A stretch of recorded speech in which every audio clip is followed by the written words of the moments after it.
Pamulaparthi Venkata Narasimha Rao simple గా PV Narasimha Rao short cut లో PV ఆయన గురించి తెలిసిన రాజకీయవేత్తలకు మాత్రం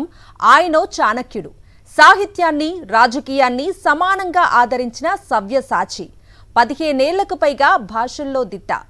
సాహితీ లోకంలో చేయి తిరిగిన స్రష్ట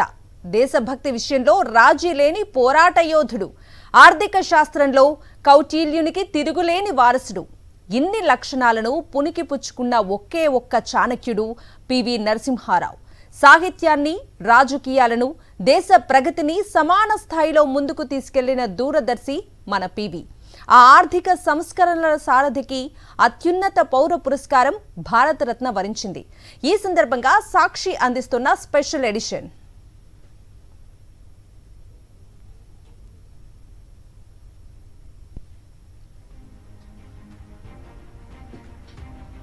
విశ్వనాథ మాస్టారి 1000 పడగలు చదివారా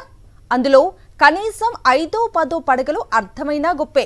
పండితులకు కూడా కష్టం మీద మాత్రమే అర్థమయ్యే మహారచన అది అటువంటి 1000 పడగలను హిందీలో అనువదించడం అంటే 2 భాషల్లో పరకాయ ప్రవేశం చేయాలి 2 భాషల్లో అపార ప్రావీణ్యం ఉండాలి అవి ఉన్నా కూడా సరిపోదు ఆ మహత్ కార్యాన్ని కలానికెత్తుకోవాలంటే గుండెల నిండా ధైర్యం ఉండాలి రచన మీద ప్రేమ ఉండాలి అవన్నీ ఉన్నాయి కాబట్టి పాములపర్తి వెంకట నరసింహారావు 1000 పడగలకు 1000% న్యాయం చేశారు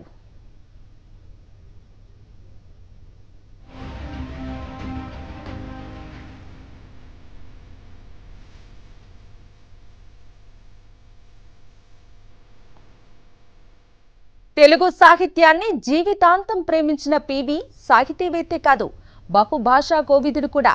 తెలుగు కన్నడ మలయాళం తమిళం పంజాబీ సింధీ మరాఠీ తదితర దేశ భాషలే కాదు స్పానిష్ జర్మన్ ఫ్రెంచ్ ఇంగ్లీష్ వంటి విదేశీ భాషల్లోనూ పాండిత్యం ఉన్న పివి ఓ 17 భాషల్లో అనర్గళంగా మాట్లాడగల జ్ఞాని పివి సాహితీవేత్తే కాదు మంచి పాత్రికేయుడు కూడా తన కజిన్ పాములపర్తి సదాశివరావుతో కలిసి పివి నరసింహారావు కాకతీయ పత్రికను నడిపారు అందులో ఇద్దరూ కూడా జయ విజయ పేర్లతో వ్యాసాలు కథనాలు కవితలు రాసేవారు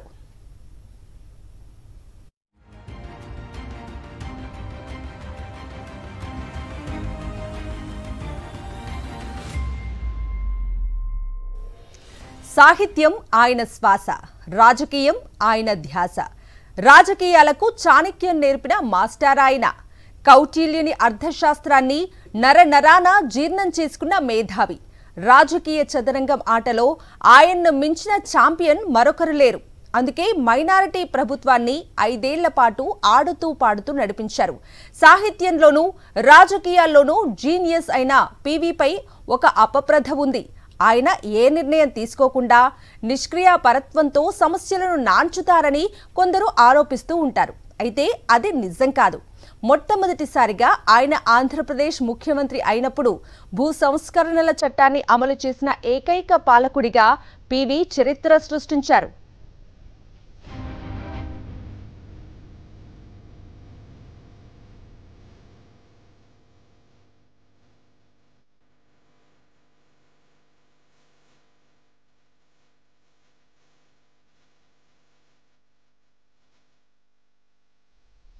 చాలా ఏళ్ల తర్వాత దేశ ప్రధానిగా ప్రమాణం చేశాక పివి మళ్లీ సాహసోపేత నిర్ణయమే తీసుకున్నారు విపక్షాలన్నీ నిరసనలు వ్యక్తం చేసిన ఆర్థిక సంస్కరణలను అమలు చేసి దేశ గతినే మార్చిన ఆర్థిక నిపుణుడు పివియే దేశానికి పనికొచ్చే ఈ 2 నిర్ణయాలను గమనించిన వారు పివి నిర్ణయాలు తీసుకోకుండా ఉండిపోతారని బురద జల్లలేరు ఆయన దేని గురించైనా నిర్ణయం తీసుకోలేదంటే ఆ సమస్య విషయంలో ఏ నిర్ణయమూ తీసుకోకపోవటమే మంచి నిర్ణయమని ఆయన భావించి ఉండవచ్చు పివిని చాలా దగ్గరగా చూసిన వారు సైతం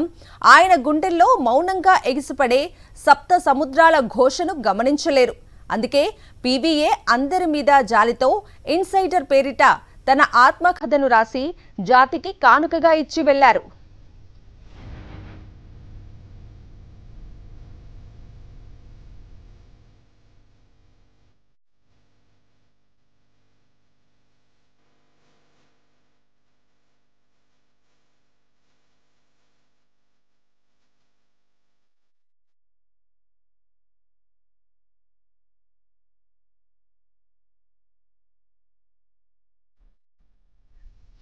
మాజీ ప్రధాని పివి నరసింహారావుకు భారతరత్న ప్రకటనపై సీఎం జగన్ హర్షం వ్యక్తం చేశారు. పివి నరసింహారావు రాజనీతిజ్ఞుడని, పివి నరసింహారావు ఉన్నత రాజకీయ నైతిక విలువలు కలిగిన పండితుడన్నారు. ఆయనకు అత్యున్నత పౌర పురస్కారాన్ని ప్రకటించడం తెలుగువారందరికీ గౌరవమన్నారు. రైతుల కోసం పాటుపడిన మాజీ ప్రధాని చౌదరి చరణ్ సింగ్, హరిత విప్లవ పితామహుడు ఎంఎస్ స్వామినాథన్ కు భారతరత్న ప్రకటించడం యావత్ జాతి గర్వించదగ్గ విషయమన్నారు సీఎం జగన్.